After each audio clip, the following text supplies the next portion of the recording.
Okay, hello everybody. It is my pleasure to be here, to be standing here, welcoming you to the first ever Megatrends talk, which is something that we hope to make into a recurring series. So we'll hope to see you again, and next time, hopefully in a month's time. It is my pleasure to welcome you on behalf of the National Bank of Slovakia, obviously, but also on behalf of the Institute of Banking Education. If you haven't heard about this institute, it is a non-profit organization that the National Bank of Slovakia set up. And it was set up for purposes of sharing expertise and knowledge of the National Bank. You might be familiar with the Päť peňazí project that we do in financial literacy, or that the National Bank does in financial literacy, and it is done in cooperation with the Institute. I will also be moderating a little bit this event, and most definitely will be nagging you to participate in the question and answers or the Q&A, and to also give us feedback, which we will value very much. Yeah, we will be using Mentimeter for today, so if you would be so kind to download it either via the QR code or enter the code you see on screen. This will give you an opportunity to ask us questions as we go. We would like to make it a little bit engaging with the audience. We have Andrej Krištofek here with us. For those of you who are not familiar with Andrej is, or was, the birth father of Slido. We were trying to get him to use the competitor. We're unable to, so we will actually have to be switching from the Menti into PowerPoint slides halfway through. So just keep that in mind. That was his idea. Apparently there's contracts or something happening. At the end of this, we will also have feedback slides. This feedback is very important for us. As I said, this is the first talk that we're doing.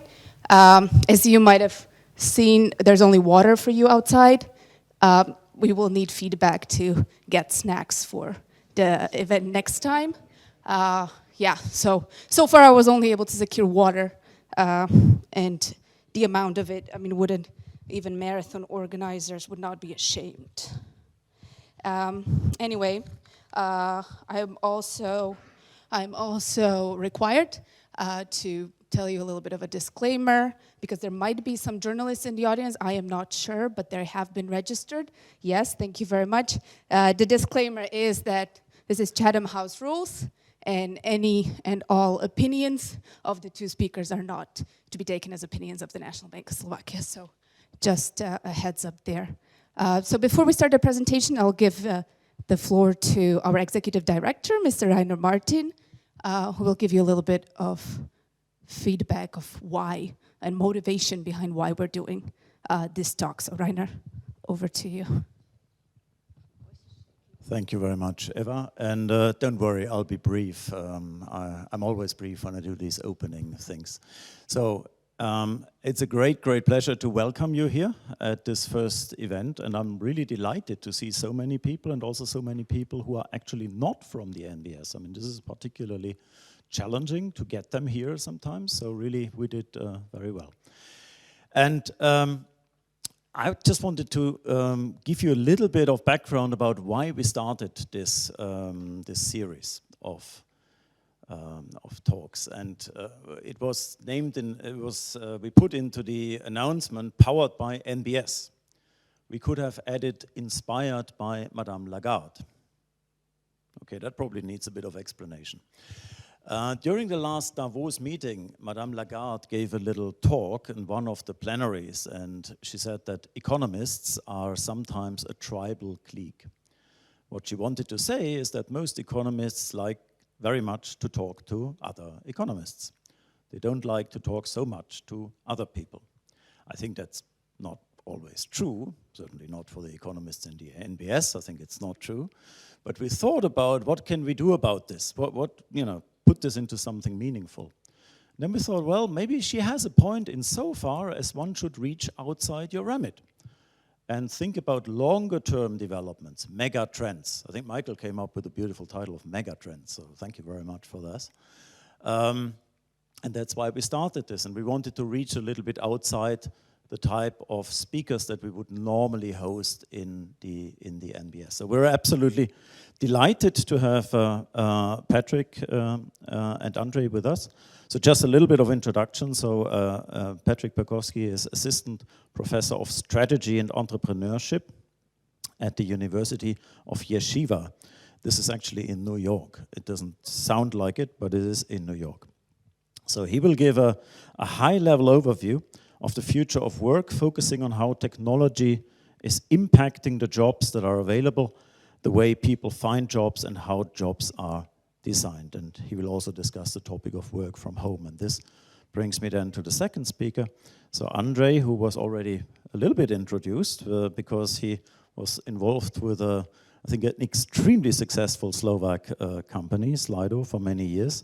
So he helps teams maximize their productivity, and he will talk about a hybrid workplace, which is of course something that is of great interest, I think, to all of us. And I think the topic is extremely interesting. It's also extremely difficult. So when I was a student, this was the days when personal computers became cheap and commonly available.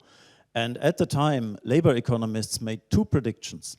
Number one, productivity will skyrocket. Number two, work will become scarce. Now, both are totally wrong. We have the highest level of employment ever, and productivity is our biggest problem. So at the time, people didn't get it right, but maybe we get it better this time around. So with that, over to Patrick. I think you start.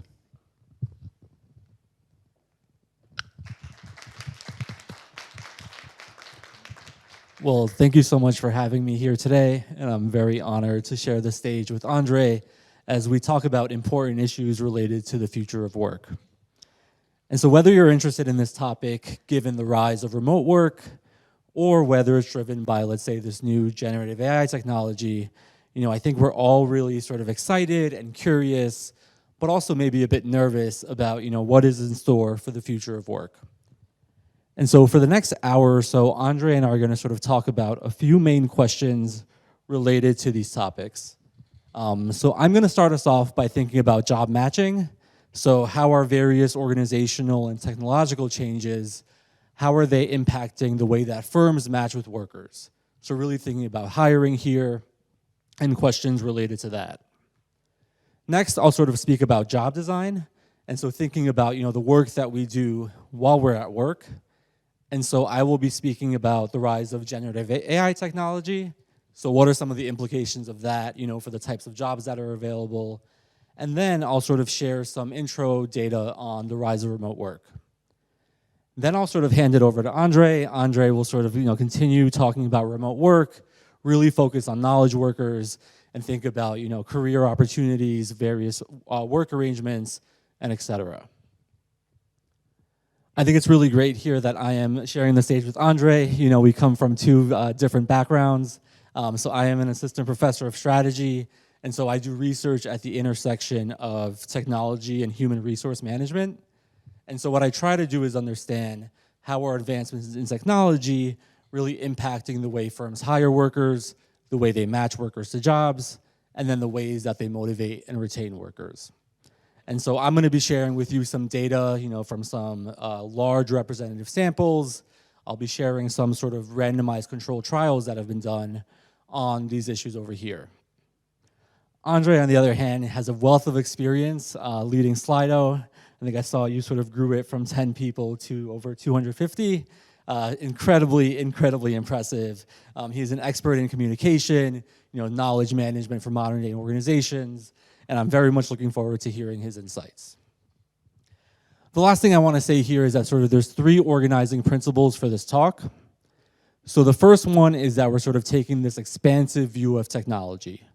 So we're not only thinking about generative AI in isolation or remote work in isolation, but we're really trying to get a sense of, given all the changes that are happening, what does this mean for the future of work? The second thing is I'm gonna sort of focus on recent empirical evidence. So what are some of the latest data that we have from these large sample representative surveys? And then lastly, really thinking about what are the takeaways for the work that you do here at the bank, thinking about your roles, let's say, as employers and executives. So what are some of the things you should be looking out for? And then lastly, for your role as workers, how do you compete given the changes that we're seeing? And so I'll start us off here. I'm going to talk about 3 main trends in regard to labor market matching.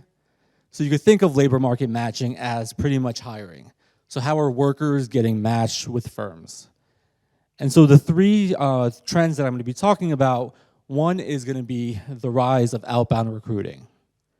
So when we have sort of our typical representations of the labor market, we're really here in this sort of version of the left, where a firm posts a job opening, a candidate is searching for work, they see the job opening, they send in their resume and apply. What we've been seeing over the last couple of decades is really the rise of outbound recruiting, where rather than a job candidate reaching out to a firm, it's actually firms that are increasingly reaching out to job candidates and encouraging them to apply. And so there have been 3, I think, main technological and organizational changes that have facilitated this. The first is that we've seen the rapid increase in online platforms like LinkedIn. These provide workers a place to sort of talk about their abilities, talk about their skills, their prior experiences, etc. And so for firms, now they have access, to these online platforms. And so it used to be the case that it was only workers who knew about the other side of the labor market, right? So workers had information about what firms are out there, what jobs are offering. Now sort of the firms have much more information, and that has really been driven by these online platforms. Second, we've seen that advancements sort of driven by skill-biased technical change have really increased the demand for high-skilled labor. And so there have sort of been advancements like the internet. These have increased, the number and quantity of high-skilled workers that firms are looking for. And that sort of then, increases the sort of skills that are demanded. It's unlikely that sort of those workers are in a given applicant pool. And so firms then choose to sort of reach out to workers instead of relying on inbound search. The last thing here we sort of see, the sort of long trend in decrease on the job training. And so, firms are less and less likely to sort of engage in on-the-job training, internal mobility. And so what we're seeing is that, they're sort of turning to external hiring. And so these 3 trends have really combined to make outbound recruiting possible. So if you look above here, I'm sort of survey data on, the relative rates of these sort of various strategies is difficult to get. But the best that we can do here is, comparing rates of inbound versus outbound versus referrals from the year 1990 to the year 2022. And so we have, outbound, we have inbound, and then we have referrals here, given that's sort of somewhere in the middle, where maybe like a friend is referring for you to apply, so it's sort of firm-driven, but maybe not exactly. And so if we look in the year 1990, we see that about 1/3 of all hires got their jobs from referrals. Over 61% got them from inbound recruiting, so this is you applying for a job, sending in an application. And then the rate of outbound was less than 5%. In the 30+ years that have followed, we've seen the rate of referrals, stay pretty constant there, maybe drops a tiny bit. And where we see the largest differences are in the relative popularity of outbound recruiting versus inbound recruiting. So we see that the percentage of workers who got their jobs from inbound recruiting, so this is sending out resumes to given jobs, that is only 90% of what it was in 1990. And instead, we've seen this rather large increase in the rates of outbound recruiting. So this was less than 5% in 1990. As of sort of 2022, that rate is 14.3% based off US data. So about 14% of US workers have gotten their jobs not by sort of making the first move to employers, but the employers actually reaching out to them. If we look at here, so in this table here, I just sort of have some predictors of, what predicts whether you're likely to be outbound recruited. And so you could think here sort of any of these numbers that are positive means that there's a positive relationship between that given sort of characteristic and your likelihood of being outbound recruited. We sort of tend to see that, jobs that are high skill jobs, so these are jobs that require a college education or jobs that pay over $100,000 US a year, workers are much more likely to be outbound recruited for those. And so that sort of lines up with this sort of skill bias explanation for the rise of this practice. We also see that, frequent users of LinkedIn, so individuals who constantly sort of update their profile, they post various content, those are also much more likely to be outbound recruited. And so if you use the data from this paper, this is a statistic that I tell my undergraduate students. For high-income workers who have jobs that require college degrees, and also for those students who use LinkedIn, they have an outbound recruiting rate of about 23%. And so I tell my students, sort of, if you look around, 1 out of 4 of you will likely, the job that you have, let's say in a decade, will be driven by these outbound recruiting rates. In terms of, what are the effects of outbound recruiting? The research here is sort of still pretty sort of non-existent, but I think we can make some guesses given, what we sort of see here.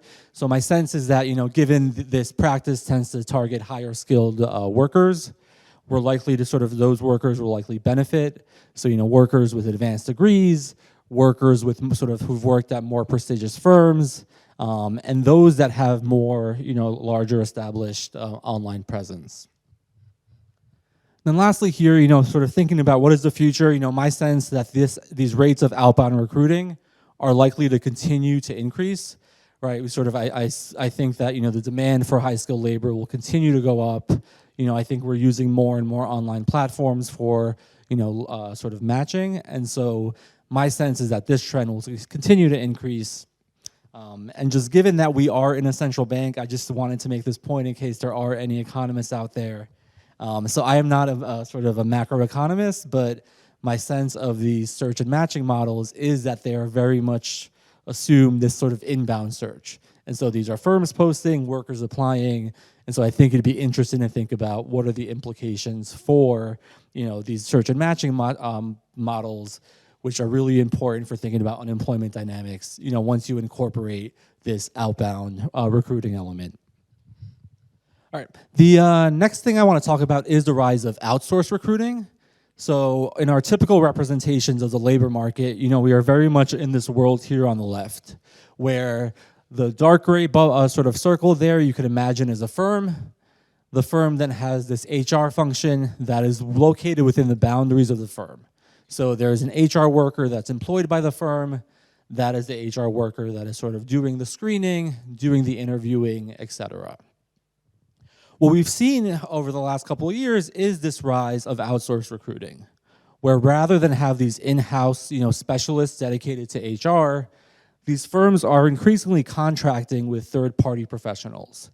And so they're sort of letting these firms be involved in parts of this sort of hiring process. Here again, there are 3 sort of trends that have made this possible. So the first is the rise of these communication technologies. So you think about Zoom. These have really enabled firms to both communicate with these recruiters, but also have these recruiters actually conduct these interviews and source employees. Next up here, we sort of see, there's this increased demand for high-skilled labor. And so, this demand for high-skilled labor means that some firms, maybe don't have the expertise to actually screen for these skills. And so what happens is these firms end up outsourcing those decisions to someone who is more knowledgeable.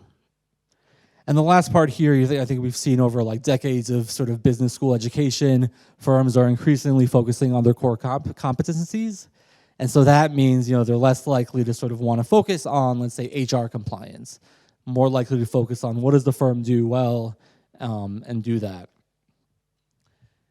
In terms of, looking at data here, so it's quite difficult to find data on, the rise of these outsourced recruiters. This data here comes from a paper that I have with Bo Cowgill at Columbia, where we sort of track, all right, how many of these outsourced recruiters are there in the labor market? And so what I have plotted here in the dark line is the number of those recruiters, and then the sort of light gray line is total US employment. And so you see over this period from sort of 2003 to 2019, the US sort of employment grew by maybe 15-20%, but we had this huge increase in the number of recruiters in employment services. We see also here sort of sensible patterns, during the Great Recession, so 2007, 8, and 9. You sort of have, fewer of these recruiters given demand has decreased, and then they sort of rebounded and they have kept going up. I actually just got this paper here today, so just on Monday here, trying to get a sense of how many jobs in the labor market actually have some third party that's involved with them. And so this data here comes from DICE, which is a technology job platform. And so what these researchers found was when they analyzed data on the jobs that are posted and then also where job candidates apply, 67, so 2/3 of all vacancies or job postings actually have some third-party recruiter, in various roles being involved in this transaction. And then 62% of applications are sent to these job postings that have some sort of, third-party recruiter. And so I believe the percentage of these, these are actually quite high. And so I think it's something really important for us to be thinking about. In terms of, what is the impact of the rise of outsourced recruiting on, labor market matching, I've sort of done some work in this space that outsourced recruiters, tend to put more weight on, what employers want than what job candidates want. And so if you think about hiring, hiring is a sort of deal between employers and employees, and these sort of outsourced recruiters are acting as, they're sort of trying to get a sense of what are the preferences of the employees, or should be job candidates, who is likely to accept a job offer or not. And then, what are the preferences of firms? So we have to sort of think about, okay, what candidates do firms want? We want to forward those candidates to the firm. And so I have some work that sort of finds that, in the context of this experiment, that these recruiters were actually putting much more weight on what the firm wants. And so it seems like these sort of outsourced recruiters really prioritize, the sort of needs and desires of the firms. And so in our sample, that led to job candidates with, high status educational degrees getting much more interviews than, their likelihood of accepting a job offer. In terms of, looking ahead here, my sense here is that outsourced recruiting will also, like outbound, continue to grow. I think, workers will sort of keep using these online platforms. This sort of focus on core competencies will continue to increase. And one worry I do have thinking about both outsourced recruiting and also outbound recruiting is, what happens to these job candidates who, let's say, don't have the skills such that they're desirable for either of these two recruiting methods. Are they stuck in long-term unemployment? Maybe it's sort of long-term underemployment. I think it's important to keep that in mind. All right, and the last sort of hiring trend I want to talk about here is the rise of algorithms in hiring. And so rather than, let's say, a human on the other end who is sort of, let's say, reviewing your application, maybe even conducting some of these interviews, we're sort of seeing the rise of algorithms, playing these roles. And overall, there are 4 reasons, sort of 4 trends that have really facilitated the rise of algorithms. So the first is that, advances in machine learning have very much been, been advancements in the science of prediction. And so given that hiring is, inherently a prediction problem, you're trying to get a sense of, who's going to be a good candidate at this job. Increases in the power of machine learning would then increase the use of algorithms in hiring. Next, we have that these human capital management software systems are collecting much more data on a firm's employees. So firms can now better understand who are my top employees, what are some of the characteristics that seem to predict performance on this job, and then feed that into an algorithm. Lastly, here we've sort of seen the increase in application volumes, so it's easier than ever to apply to jobs. And so firms, think about the average marginal cost of an algorithm versus a human, that would favor, algorithms in hiring. And then again, here we have this sort of focus on external hiring. One thing that really surprised me, though, is if you look at the rates of algorithms in hiring, the rates are actually rather low. So this data here comes from a McKinsey survey in 2021. They have sort of more recent surveys, but sort of the general pattern still holds, where about over half of all firms in the survey reported using some sort of AI or algorithms in any given business function. When you look at talent management, so this looks at both hiring workers and then also performance evaluation, that percent is just 8. And so it seems like 1 out of 7 out of every firms that actually have some sort of AI or algorithms, tend to actually do it for HR. And so I think there's a variety of reasons why that is the case. So the first is that there's really sort of these statistical challenges with algorithms and hiring. So if you think about you want an algorithm to, let's say, make some hiring decisions or tell you, let's say, who you should interview, you first need some measure of job performance, right? But we know job performance is so difficult to measure. There's various attributes you could look at, and so that really makes it difficult for algorithms to be involved here. Next up, we have issues related to bias and fairness. And so I think for algorithms here, I think this is really the core that has really slowed down adoption here. Where both sort of individuals, whether they're job candidates or sort of employees at organizations, they're very distrustful of algorithms. And the data I have up here is just from the Pew Research Center in the US that finds that individuals are distrustful of algorithms and hiring, especially related to issues of diversity, equity, and inclusion. And so I think my sense here is that these sort of issues regarding bias have very much been slowing down the adoption of these algorithms. Lastly here, something that I'm really interested in thinking about is, what happens to worker reactions when you actually introduce, let's say, algorithms in the hiring process. So you may have seen the stories of sort of white fonting where job candidates will put, the text of a job posting in white text in their resume so they can get past some automated screeners. In theory, that should spam the number of, job applications you have to receive. That then decreases the usefulness of algorithms. And so that is, something I'm really interested in. I'm also sort of doing some work thinking about wage negotiations. So let's say you're hired onto a job. When you were hired through an algorithm, does that impact the wages that you sort of asked to negotiate? Does that impact on the job performance? I think really thinking about these worker responses is going to be quite critical. In terms of what are the effects of algorithms in hiring, when you look at some of sort of the best done papers, so these are papers that have this experiment where in one condition the algorithm is making decisions on who you should interview. In the other condition, it's humans are making the decision on who to interview. What has surprised me is that these sort of papers that compare the two have actually found that algorithms are less biased than human decision makers. And so that may come as a surprise. I think part of that is driven by, humans are biased. There's various things that can sort of affect our mood, our decision-making processes. And I think it's a lot easier to sort of think about, ways to account for algorithmic bias. And so my sense here, I think they've actually, been quite helpful. I think there are various stories of, let's say, Amazon, various hiring algorithms that have, led to sort of increases in bias. But I think overall, if you look at these like really well done studies, they sort of tend to decrease bias. In terms of looking ahead, my sort of projection here is I think the uses here is unlikely to grow.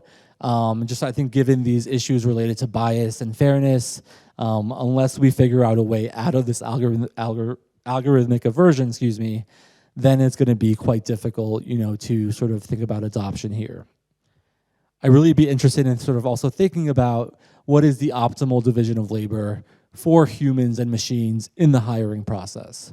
So for leaders of organizations or maybe potential startups, how do you think about the capabilities of machines? How do you think about the capabilities of humans?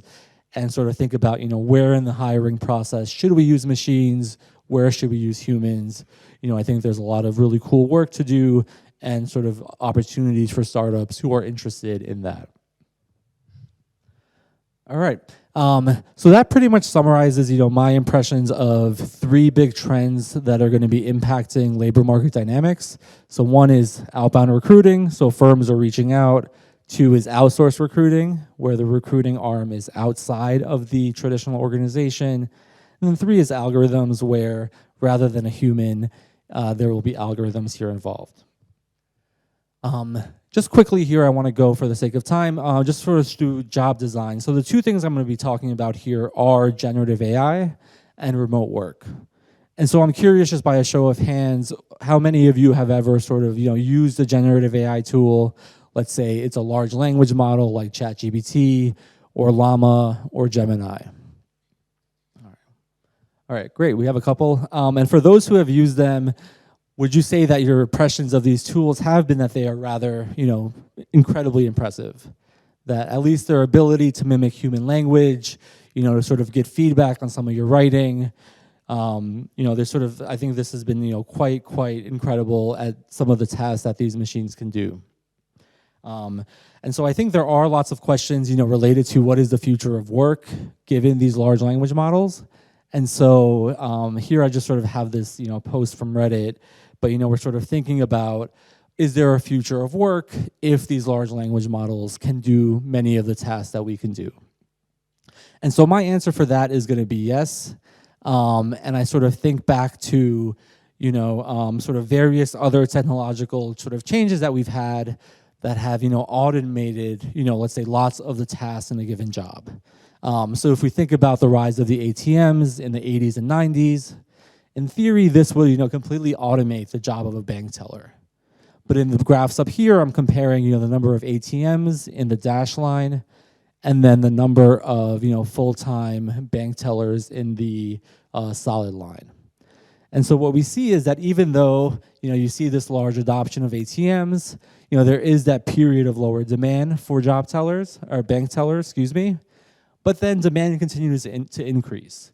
And so what happens is this technology leads to this period of job redesign, where we're sort of delegating some of this work to algorithms. And so in this case, this would be the ATMs. And then we're sort of thinking about what can we do as humans. And so if you think about the bank teller job, we sort of shifted that to be much more, human focused, much more focused on, this customer service job. And so that is my sort of best guess for thinking about what happens with generative AI. Thinking about these new technologies, I think we're in this period of, substantial job redesign. And so my hope is that, organizations allow their workers to experiment with this technology to try to figure out, how can you use this to improve the job that you're doing? Whether it's to make it more efficient, maybe it's to make it more meaningful. I think there are, various opportunities now for workers to be thinking about, these issues. And then the last thing I'll sort of say for firms, for managers, for organizations, I think it is quite important here to think about, the need to collect data. So to get a sense of, how are your employees using generative AI tools, sort of what are, let's say, some potential barriers to adoption, how can you really integrate this technology and improve efficiency and sort of workforce happiness at the same time. All right. Last thing here, just remote work. I'm going to hand this off to Andre here. What we've sort of seen, this has not been a sort of a trend driven by technology. This has really been driven, I'd say, more so by the pandemic. If we look here, sort of the percentage of workers who've worked remotely has gone from about 5 percentage points below the before the pandemic, skyrocketed to 61%. And then, right now it's about 28% in the US. And so I think there's lots of interesting issues related to, how do workers feel about this? How do managers feel about this? How do you manage, some of these sort of challenges and opportunities that come up? And so I will hand it over to Andre to lead us through that part of the discussion.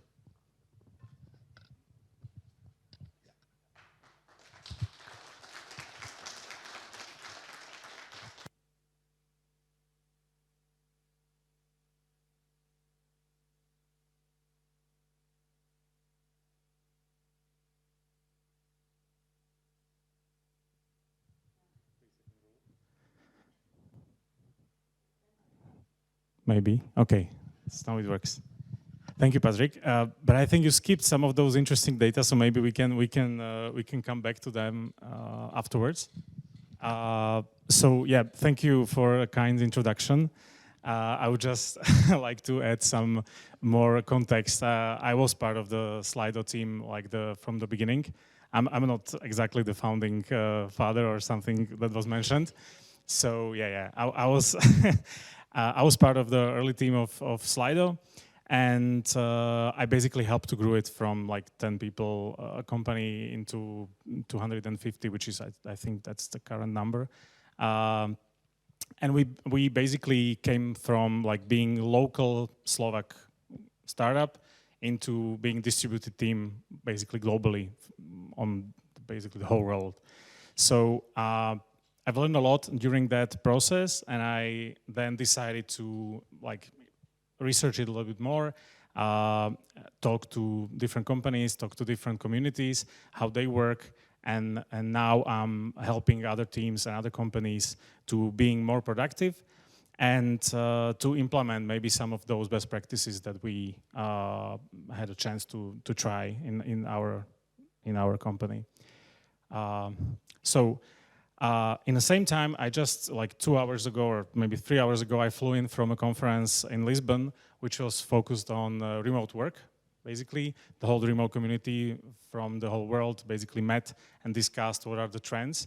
So I will try to, maybe not all of my data will be so all of my insights will be so backed by the data, but I will try to bring you more of the topics that are being discussed and are being being discussed in most of the big companies that are challenged by the remote work, the global ones. So the first trend, obviously, is the work from home or work from anywhere or flexible work or remote work. These terms are usually like, very often they're interchangeable, but they are not exactly the same. So in most cases, and in a lot of the research that you see, most of the time, the work from home is being discussed. But the remote work or work from anywhere, it's a completely different topic. So the work from home started as a, and I borrowed, this slide from Patrick. It started basically mostly with COVID, where everybody of you basically went home and worked from home. And then some of the people thought that, okay, maybe working from home is nice, but it's quite expensive in Bratislava or San Francisco or New York or London or all those different places. So they started to move as well. So some of them actually, from working from home, made it to work from anywhere. And then now, once the COVID is gone and the numbers are like slowly decreasing, but it seems from the research that I've seen that they basically stopped and are like constant for some time right now. Most of those people are not planning to go back. They try to search for jobs where they can stay being somewhere else and stay working remotely, basically. So there are basically like two opposite camps. One of them is those remote workers who really want to keep working from different locations. And on the other side, there is a huge push from CEOs and from many big companies to basically return to the office.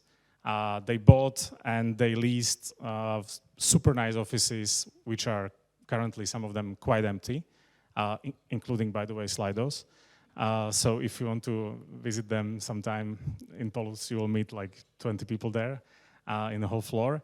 But it is a big topic. It is a big problem.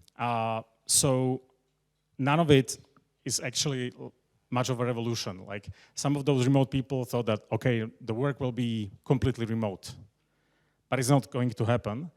And the truth is, and the data will actually shows it for now, we'll see how it goes forward. The truth is that the fully remote companies will still stay remote. We still stay niche, sorry.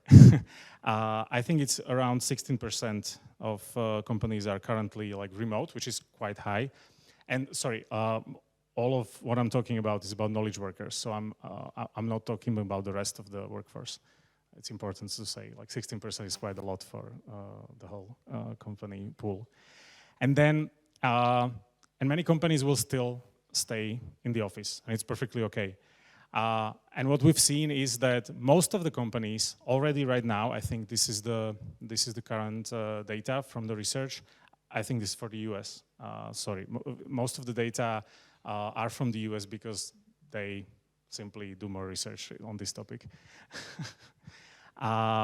So you can see that most of the companies are already hybrid and will continue to be hybrid. That's, I think, like the consensus of the community that discussed this topic in Lisbon. So what does it mean? What does it actually mean to be hybrid? And this is the place where I wanted to use Slido originally. And then I struggled with Mentimeter and we didn't make it in time because I wasn't here soon enough. So I just wanted to ask you these questions. What do you think is a hybrid company? Is it the company that, you know, where people can actually work from home? Is it a company that you can basically dial to a meeting online? Or is it a company that is not measuring the working hours? What does it mean? In my opinion, yeah, all of the above, because it's not, there is not like a simple definition. In many topics and in many discussions, many people say that it's like 50 shades of hybrid. So it's very different, like from company to company. What it has in similar is that it increases the flexibility. So sometimes the teams decide how they work. Sometimes the company decides or gives them at least some boundaries, like, okay, we need to be in the office like on Wednesday and Thursday, and then the rest is up to you, how you manage in your team, or other ways how to do it. The companies are usually also remote friendly, because if you have people outside of the company, you basically need the meeting to be virtual. Like you have 3 people in the office and 2 people connecting from the other side. You know it from your meetings probably as well. And the offices change quite a lot. There was a recent study done by CBRE, which told us that the average office decreased by 20% when their lease was ending. So when they were like, you know, they had office of 100 square meters, and then the lease ended, and they realized like, okay, we need to redesign the office because it doesn't work the way it worked before COVID. It needs to look different. There needs to be more meeting rooms, more spaces to collaborate, and maybe less closed offices. Obviously, it depends on the company or institution. It's very different for any of them. So what are the implications for companies? There are many different things, again, for each company that needs to change. But I just picked up 3, which I think are very, like, the most important. The most important thing, in my opinion, is redefining how the companies and institutions measure performance. Because, you know, counting hours will simply not work once you cannot count it. So measuring output or like ability to achieve goals will, and for some companies and some people this is quite like you know, basic thing, but for many it's very different. So yeah, this will probably need to change for if the company wants to be hybrid. Online tools will need to be available for everybody, and the second important thing is many of the companies actually gave those, you know, I know, Microsoft Teams usually to their employees during COVID, but they didn't provide the training, or they didn't teach them how to get the most out of it. So this is, I think, quite lacking in most of the companies. And then the knowledge management, and we talked about it online through the comments in the presentation with Patrick, that this will actually be one of the biggest changes going forward for the companies, because not only you cannot effectively manage a hybrid company if you don't document your processes, your knowledge, your expertise in a document, because you are no longer, especially the more remote the company gets, the less you are able to like transact the knowledge inside the team. You need to get it written down somewhere. And then on top of that, if you add an AI, once you do that, you can simply ask AI. And it will give you the same answer. If you are able to institutionalize the knowledge, or like get the knowledge out of the people and get it written somewhere, then those companies will thrive quite a lot. Some say that this will be the biggest change in how we work since the Second World War. I add, it will depend on a company. Like, it will take some time, and this is one big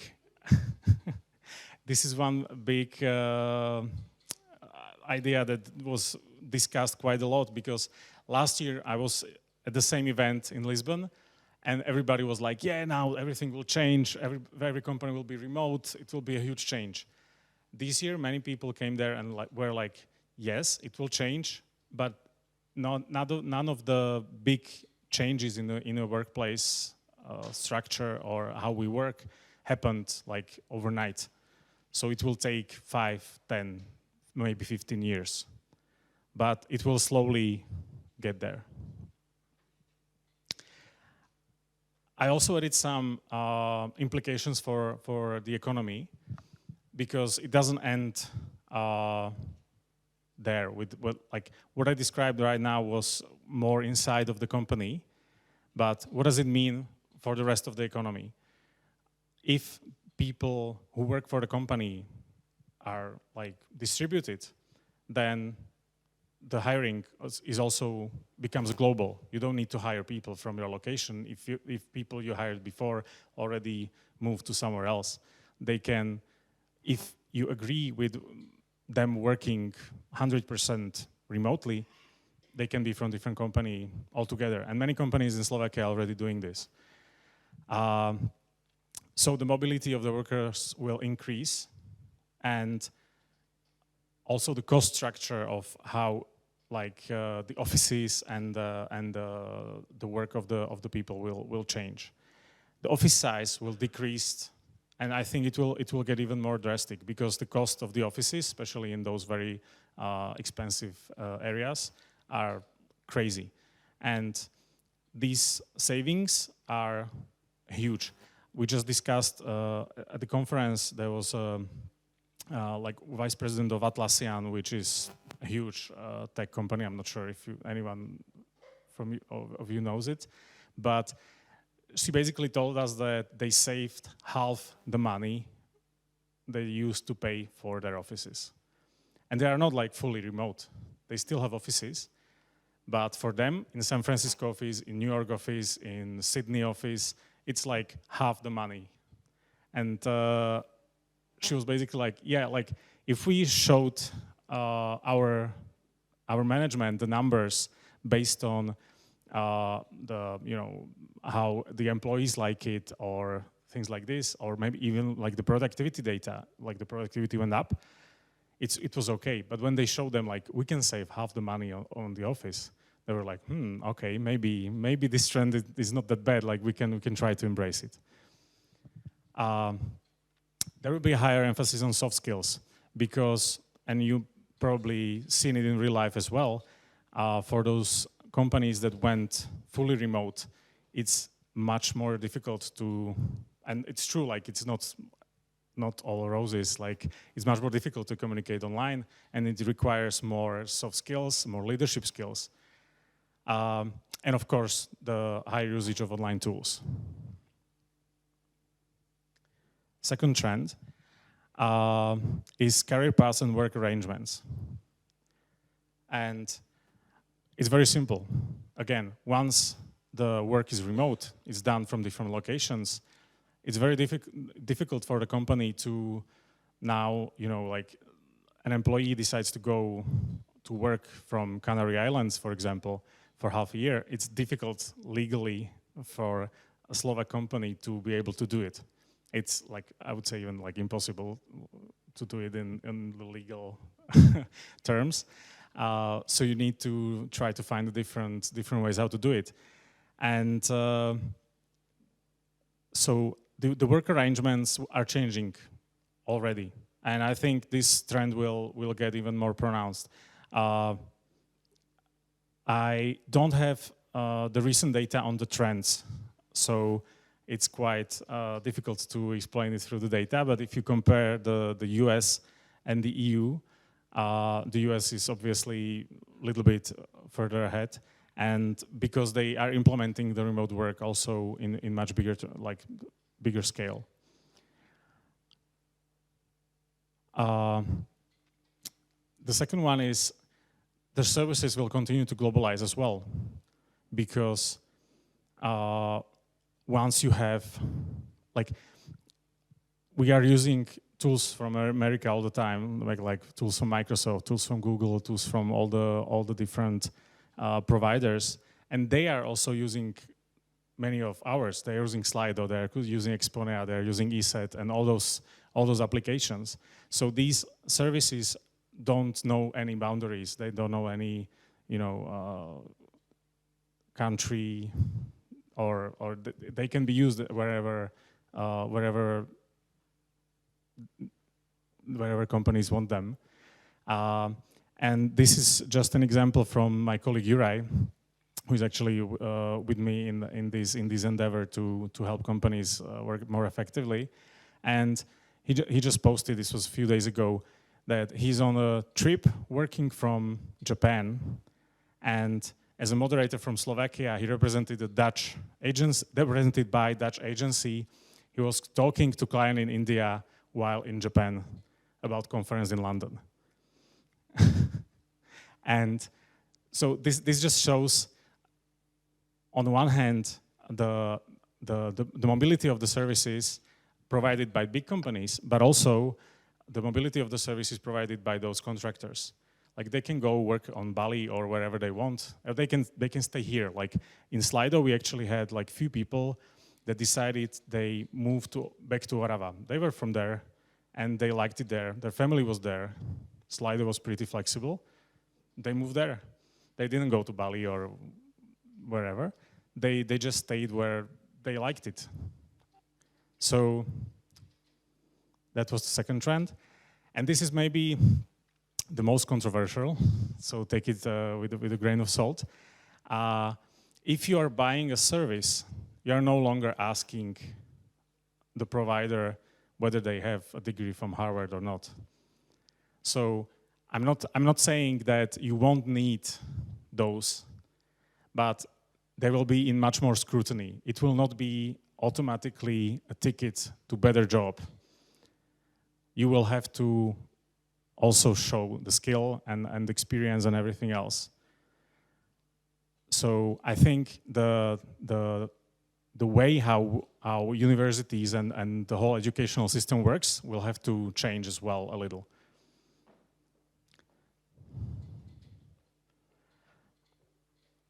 Okay, and I just came back from Lisbon, where they understand this quite a lot. And I'm not sure if you were in Lisbon in past 5 years. It's changed quite a lot,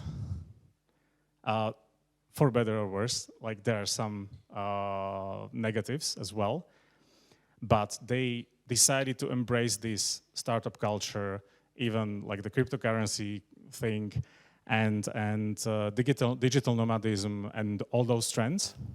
And they have very simple and flexible legal and tax system. So those people are coming there. Of course, it raised the prices of everything, and people from Lisbon are no longer to be able to stay there most of the time. That's the negative part. They need to, correct that. But this will be a trend for the future as well. Like, those people that will be flexible, that will be able to work from anywhere, they will choose the best places and work from there. So while the business travel is still not recovering, the personal travel is actually rising quite a lot, because people not only travel to for vacation, they also travel to just work from somewhere and do some vacation as well. It's actually called workation. So all they just relocate for a longer time. It's a possibility as well. And the last one, it will be very quick, this one.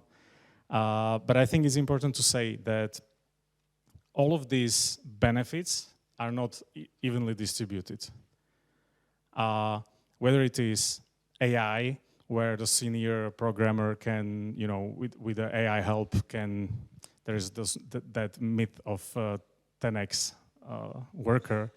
So it basically means that they can, do 10 times more than before, or the 10 times more than other, or 10 times what the other programmer would do. And this technology is not available to non-knowledge workers, basically. And also to some of the junior people. So if you are a junior lawyer, you basically need to learn how to, become senior, and then you will be able to prompt the AI. But those senior lawyers are already able to do it, and they can very easily, go without those junior lawyers. We are not there yet, but the technology will very, very soon cope up and will be there. So yeah, I really think I'm wrong with this, but I think these technology changes and future work trends will widen the inequality and will increase the power and the wealth of the big companies that basically have them all available, even though some of them are still fighting with the remote work because they built huge offices in Silicon Valley. But I think there will come a time when they will also reap the benefits of these. And you've seen the recovery after the COVID. The productivity increase was huge, and this will only get bigger and bigger. Okay, so just a very short summary. The flexible work is here to stay. I wouldn't say work from home, it's just a small part of it. The job market will be more global, and the workforce will be more flexible. The AI will boost the productivity of the senior knowledge workers, and unfortunately, I think there will be more inequality. Thank you.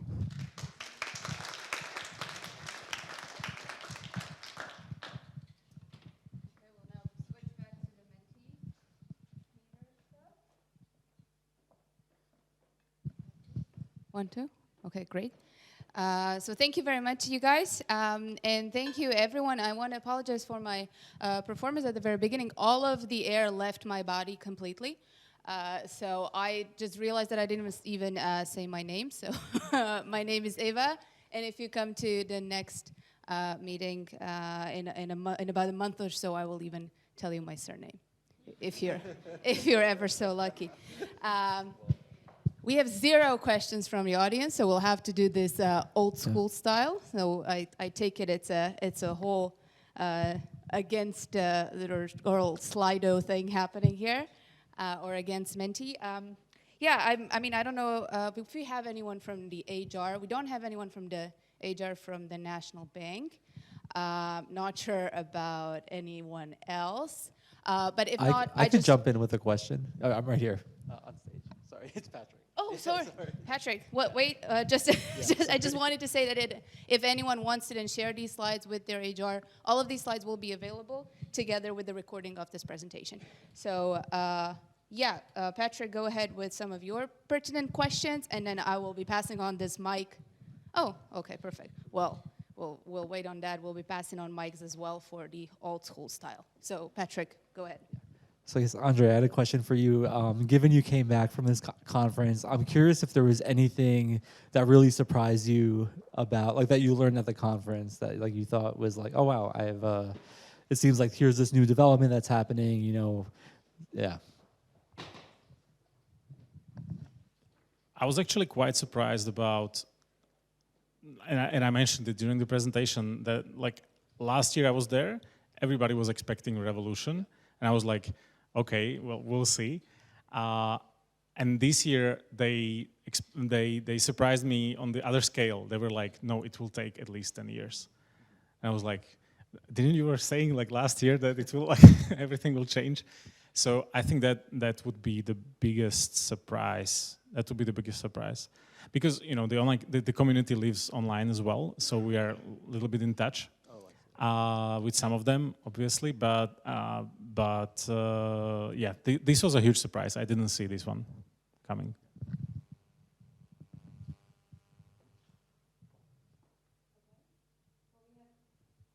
2-3 questions on the Mentimeter, so maybe we can take them one by one. Oh, well, okay. You started typing in, guys. Go. Good for you.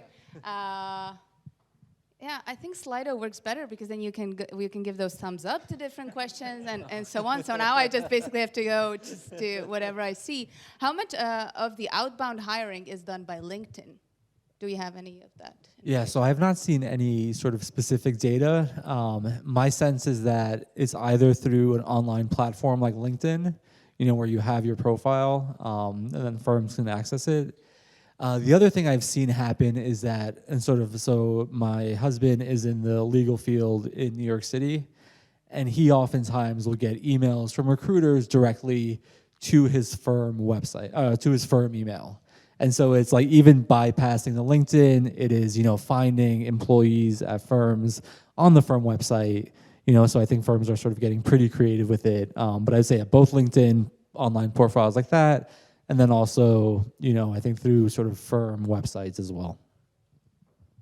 Okay. What do you think about replacing supermarket clerks with self-service checkouts? Because after replacing employees with the self-service checkouts in the US, and the store's sales decrease and theft increase. Yeah, so I'm not sure of whether the claim is true that sort of sales decrease, theft increase. I think there's some portion of the population like myself who has actually enjoyed the self-checkout line. I do find it goes faster. I think there's also sort of reasons to have humans in the loop, and so I don't think this is one where there will be full automation where it's all self-checkout. I think there'll be various levels of there's a human being involved. Maybe they're not, maybe there is a sort of self-checkout, but they're sort of helping out. Maybe there's this mix of there's self-checkout and there's traditional cashiers.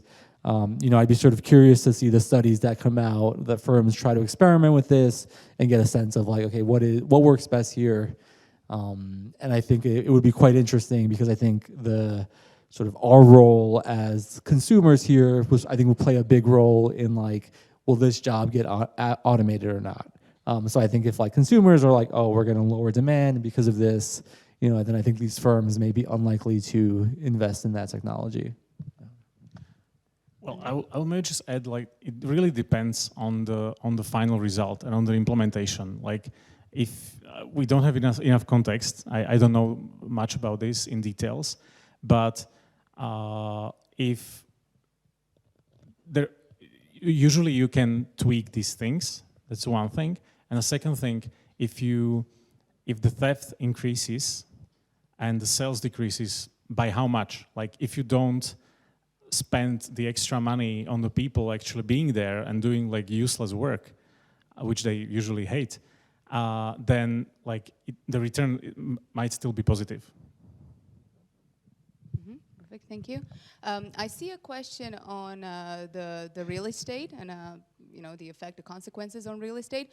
Just a heads up, this was actually one of our plans to do a next talk or the following one about the future of commercial real estate, because we see this as a trend as well. But if you have any more maybe data or anything on that, if you're collecting it, now's the time. If not, then you have to wait.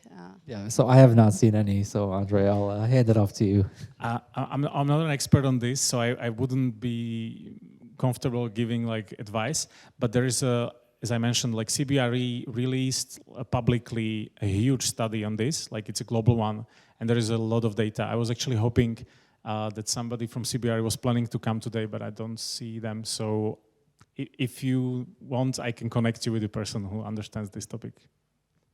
Yeah, one other thing that I mentioned now that we're doing these questions online is that you are not able to do eye contact with the person who's actually asking, so you're making eye contact with me and I feel uncomfortable.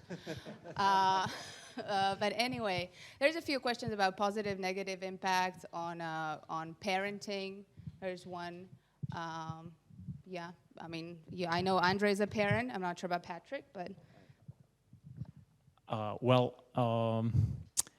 There are two ways how to look at it. On one side, and I'm sure you experienced the same thing during COVID, it might get difficult if you have, like your children at home to work during the time. Nearly impossible. So it needs to be managed somehow, and there needs to be a way how to, you set it up. But if you do it properly, then it can be beneficial. But on the other hand, the remote work from the studies, and I didn't bring this element to the presentation today, but the remote work has had really a huge impact on equality in work. So on women working and on like minorities working. And in US, there is a lot of studies on this topic. So it's not directly connected to parenting, but I would just add this as a big plus for the remote work as well. Mm-hmm. Perfect. Can we get rid of the questions that have already been answered so that I can see the rest, or is that not a feature in Menti? Okay, well then that's another thing where Slido beats them. I would particularly be interested about the university degrees. So would you say that the university degrees become obsolete or more obsolete compared to like course certificates and education? The university might not adjust to new challenges as much as educational agencies with specialized classes. So what would you have to say about that? You being an, for sure, yeah. From that. So I guess it depends on the perspective you have of a university degree. Like how much of this degree is the actual skills that you gain.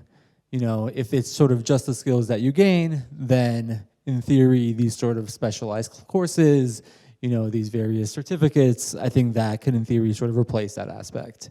If instead you think the value of university degree at least comes in part because of some sort of signaling aspect, where you're sort of signaling to potential employers like, hey, I can invest time and energy into acquiring these sort of skills. I majored in math. That means let's say, have this high affinity for quantitative skills. I think that would be a little bit more difficult for these, course certificates. And so if the value of an education, or let's say a college degree, is just the sort of skills part, then I think that can be done through certificates.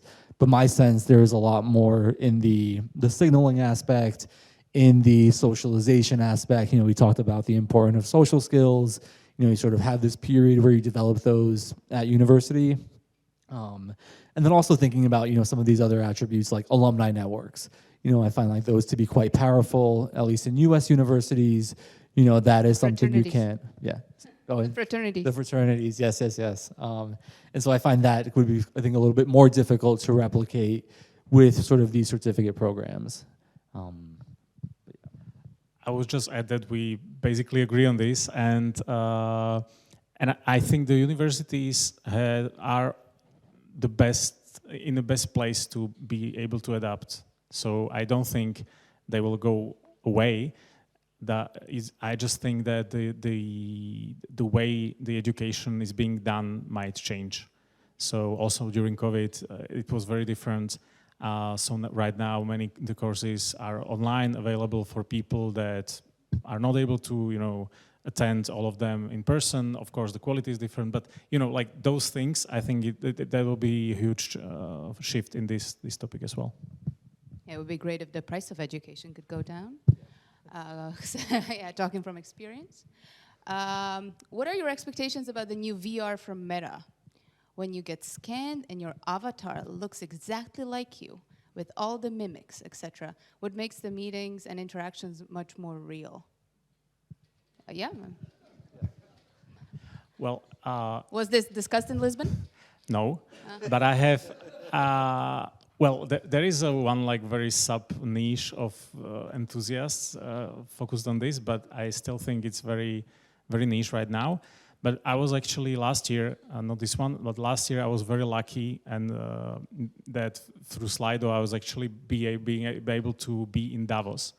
And there was a huge discussion about this topic. I think it was also quite heavily sponsored by Meta in some ways. And the outcome that like I thought like, yeah, like this will be the new technology and it would revolutionize everything.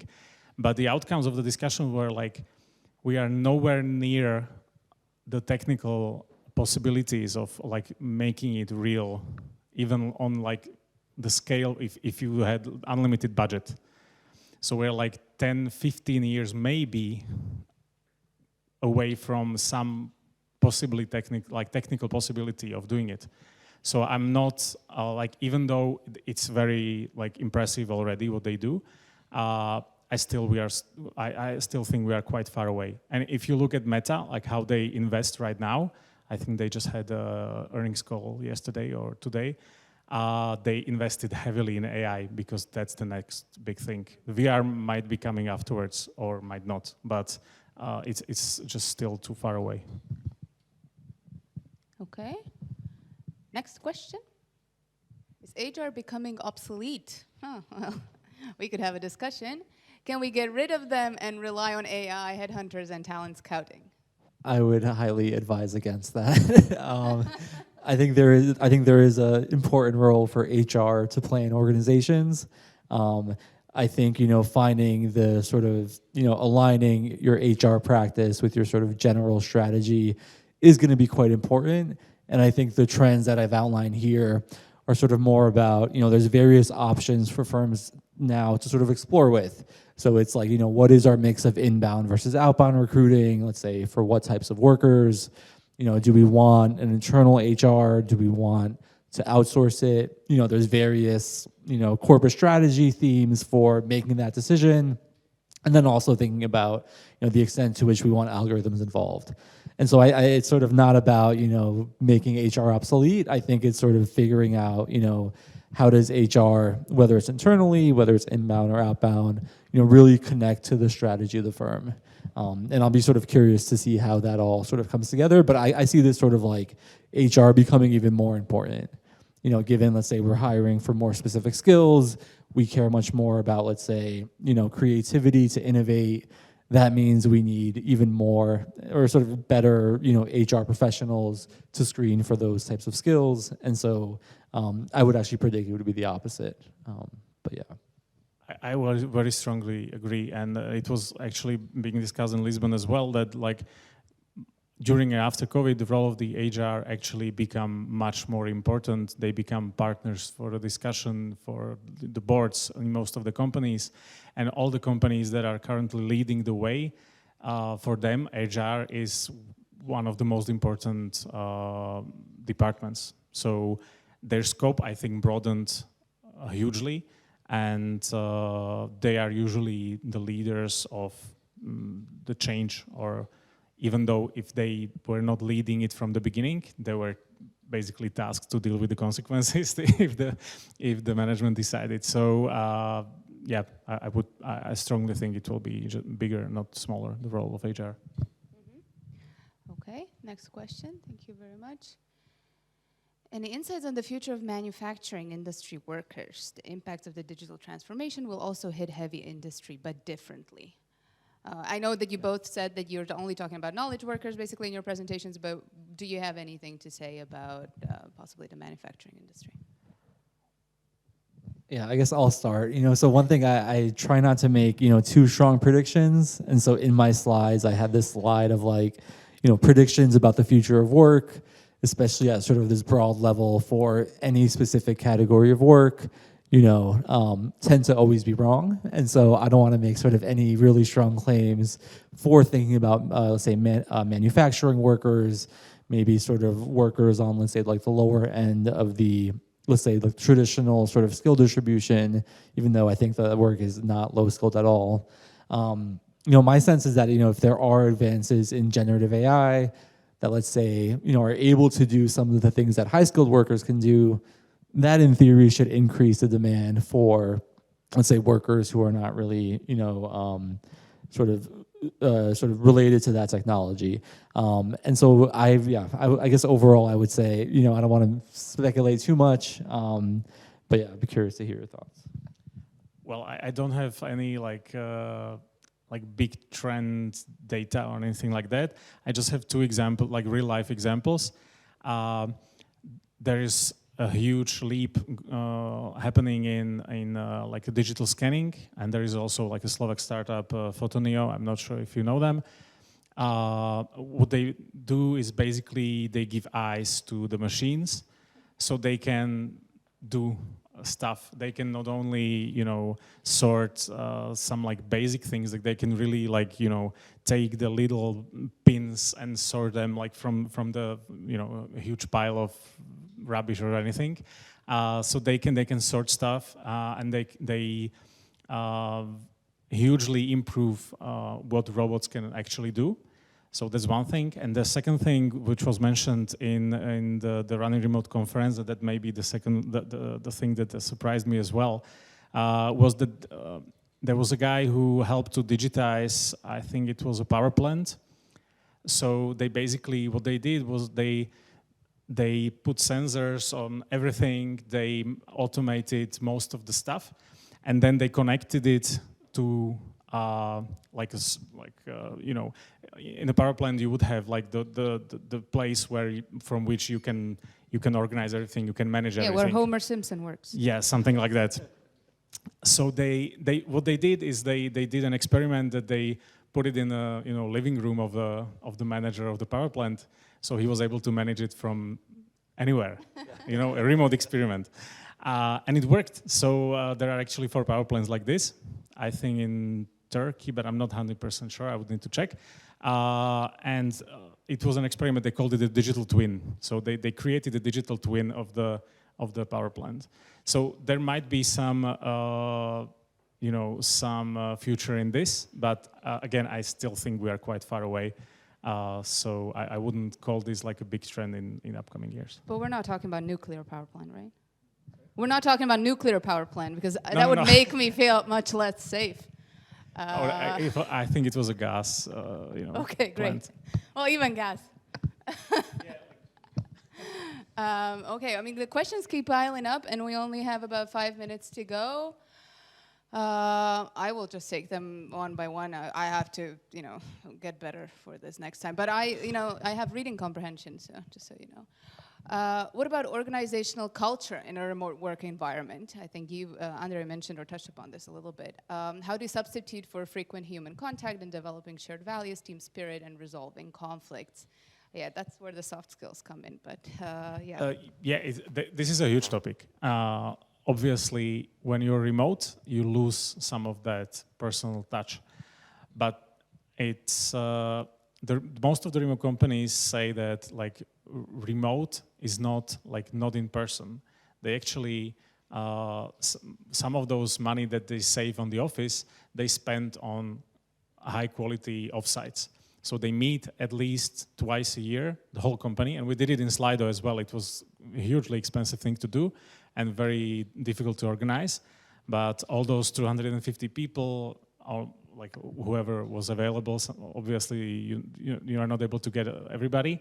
They flew in, and we did it in Slovakia, and for 2-3 days, half of it was like company related, so the goals, the strategy, and those things, and the other part was just being together, building the culture, like doing stuff together, hiking, whatever. We try to come up with different ideas for every offsite, but it is very important, the physical part, but it can be substituted like this, and then like the companies, the people, even then though they are on a call, they still can relate to that personal contact that they had with the person.